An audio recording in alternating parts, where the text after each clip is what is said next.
Cześć, witajcie moi drodzy w kolejnym materiale wideo. Kolejna kieszeń na dysk twardy bądź SSD. Kolejny raz na kanale firma Icebox. Znana, tania, budżetowa, ale solidna. Dzisiaj konkretnie model, nie wiem czy ma jakieś oznaczenie. Chyba ma, ale ja nie powtórzę nie będę powtarzał tej nazwy kodowej. W skrócie Icebox.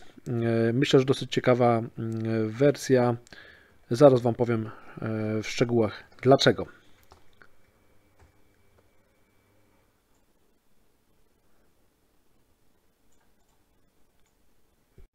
Ze względu na to, że coraz więcej napędów posiadamy, coraz częściej też przydają się takie kieszenie.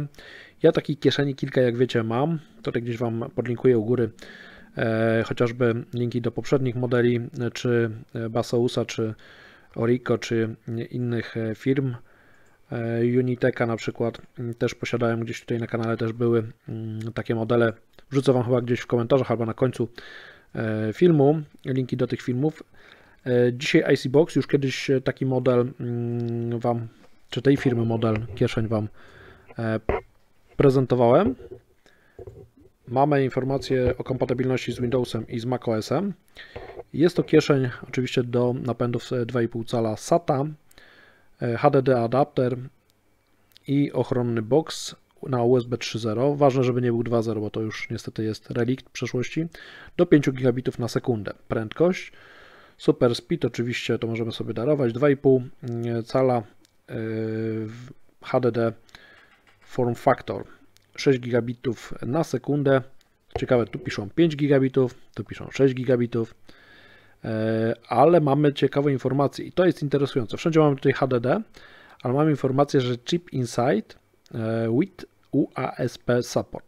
Co to oznacza? Że ten układ sterujący tą kieszenią jest ze wsparciem dla UASP. To jest taki protokół, który jest konieczny do obsługi dysków SSD. I dlatego też z przodu mamy tylko informację w zasadzie o HDD. Natomiast z tyłu, słuchajcie, mamy informację o tym, że jest funkcje kluczowe 2,5 cala SATA HDD i już pojawia się SSD USB 3.0 adapter. USB 3.0 tutaj znowu do 5 gigabitów, ale właśnie z protokołem UASP. Pudełko plastikowe do ochrony, tutaj tylko HDD, plug and play i hot swap, czyli podłącz i w zasadzie działa, i hot swap, czyli można podłączać, wyłączać bez szkody dla urządzenia. No, z tym to bym mógł polemizować. Informacje oczywiście w kilku językach.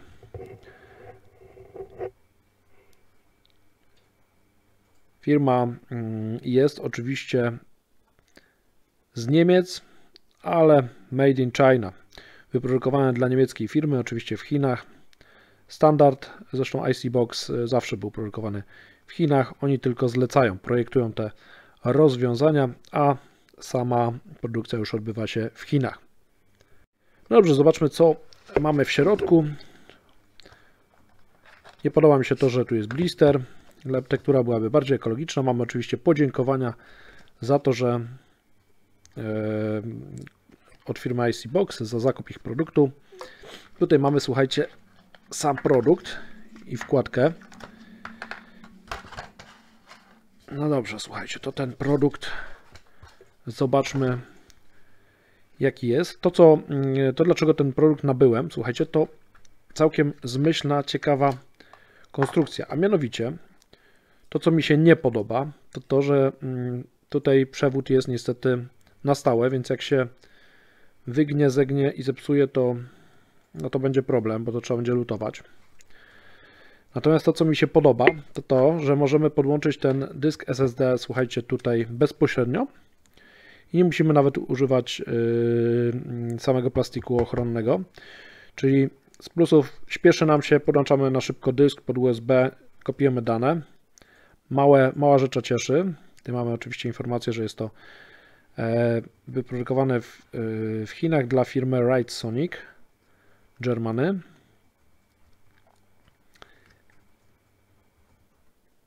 Logo Icebox, więc nie jest to produkt taki typowo OM-owy z naklejkami. Tutaj mamy natomiast, słuchajcie, kieszeń. Ta kieszeń ma z dwóch stron, też mamy logo firmy IC Box.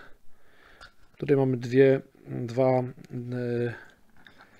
dwa miejsca. Ja sobie pozwolę zamontować dysk Samsunga 870 EVO 1 TB. Wkładamy do kieszonki, wciskamy, zamykamy i mamy całość gotową. Fajnie to wygląda, przeźroczyste wszystko, takie powiedziałbym młodzieżowe. Drugie rozwiązanie jest trochę inne.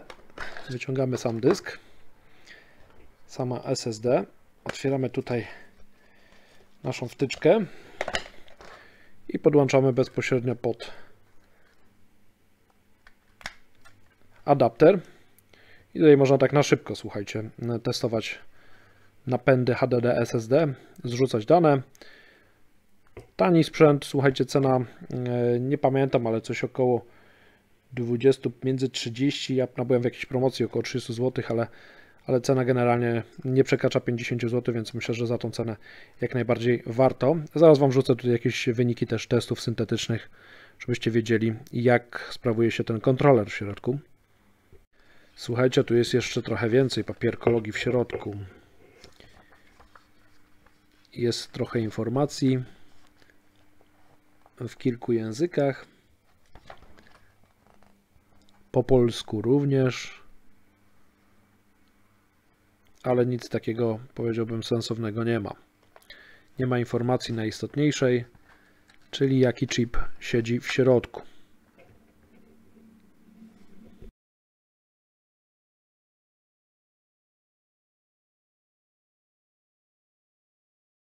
Słuchajcie, wyniki jakie są, to wszyscy widzieli. No nie mogło być inaczej. Zgodne z oczekiwaniami, bym powiedział, nie za szybko, nie za wolno, tyle ile się spodziewaliśmy. Tak około 400-500 MB te kieszenie wyciągają i tutaj mamy wyniki z tego zakresu. Dajcie znać w komentarzach, co Wy uważacie na temat takich kieszeni, czy używacie, czy zamierzacie używać i ile jesteście skłonni na takie kieszenie dać, jaka cena dla Was jest, według Was jest uczciwa. Jeżeli oczywiście nie zasubskrybowaliście kanału do tej pory, to proponuję zrobić to teraz, najlepiej z dzwoneczkiem. Łapki w górę również motywują mnie do kręcenia kolejnych materiałów. Zapraszam Was również do oglądania innych wideo dostępnych na kanale. Hej, hej, do kolejnego materiału.